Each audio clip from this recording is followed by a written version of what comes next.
5 seconds. Irrigation and power from the basis of the agricultural and industrial development of our country. After the droughts of the previous 2 years, no one in India needs any reminder about the vital importance of irrigation. There is also no doubt that electricity will always be a basic element in any formula for progress. The droughts has also proved that electricity is an input for agriculture. I am glad to be here because as engineers, scientists and technologists you represent the future.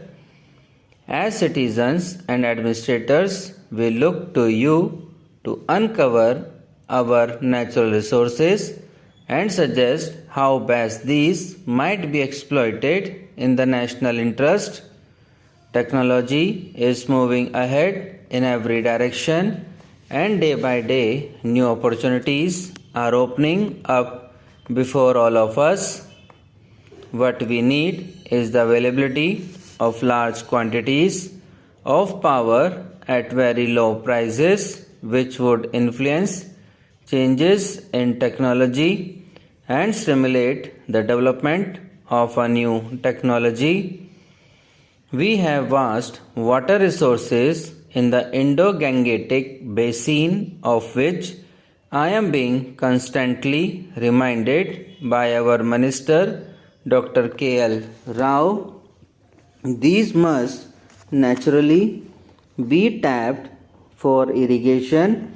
When one merely thinks of all that our institutions or a board such as yours can do, the prospects are truly exciting and open up new vistas in many areas of national life. You have already mentioned, Mr. President, the importance of electrification, and I am glad to find that some aspects of rural electrification figure on your agenda. In most of our 5 lakh villages, people are still prisoners of daylight and therefore have a short working day.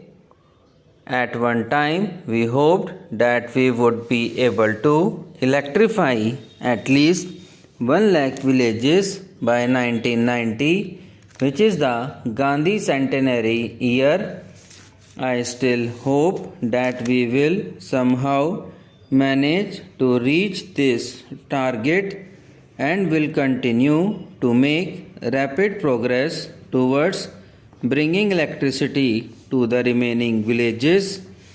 Today we are able to build a good deal of the generating and transmission equipment which is required, but we have also to improve the economics of our power generation and transmission so as to supply cheap power to needy consumers and yet earn profits on the operations of our electricity undertakings. The development of regional grids will assist in optimizing the distribution system. This will be a great help to enrich all of us and yield better and quicker results. Only a fraction of the cultivated area is at present irrigated. You, Mr. President, have remarked that we can double the acreage under irrigation so that cropping can be extended. The amount of land available is fixed, but the pressure on the available land is steadily increasing. There is no alternative, therefore, to increasing the efficiency of land utilization and getting higher productivity per acre. Irrigation is one means towards this end. It is important that we utilize fully and rapidly such irrigation potential as has been already created.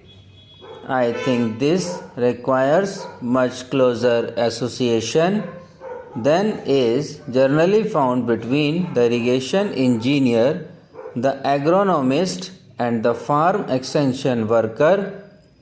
Planning for the utilization of water must commence at the time an irrigation project is conceived. It cannot be left to be taken up when construction is advanced or after storage has been completed. I have been heartened to hear of the good work which has been done in the Kosi area. This might well be a model, along with some others, to be studied with advantage. India already has what is said to be the largest irrigation system in the world, but I am told that our water management system could be greatly improved. Irrigation can be wasteful, and irrigation without drainage can cause damage. Water management and soil conservation constitute science in themselves, and I am happy that you are holding a symposium on the problem of water management. Our rivers and our groundwater are national assets which we must use to the best overall advantage. I am deeply concerned that there was sometimes been a controversy over what are termed interstate river waters. I am sure that technical solutions can be found to safeguard the legitimate interest of every region or state, and that these matters are best considered in a rational and scientific manner rather than on the basis of emotion. There is one other aspect, perhaps not directly related to your conference, on which I should like to touch. The development of irrigation, especially in arid tracts, is often a starting point of an economic and social revolution. It demands more tractive power and creates new demands for roads, markets, and processing and storage facilities. The stimulus which irrigation provides to agriculture also generates new and additional incomes, much of which are invested in the facilities earlier described. A part of it also goes into village improvement schemes, the renovation and modernization of individual homes, the paving of streets, the digging of wells, and so on. I believe this kind of development offers an unrivaled opportunity to promote a new village movement. Subscribe now and press the bell icon. Never miss an update.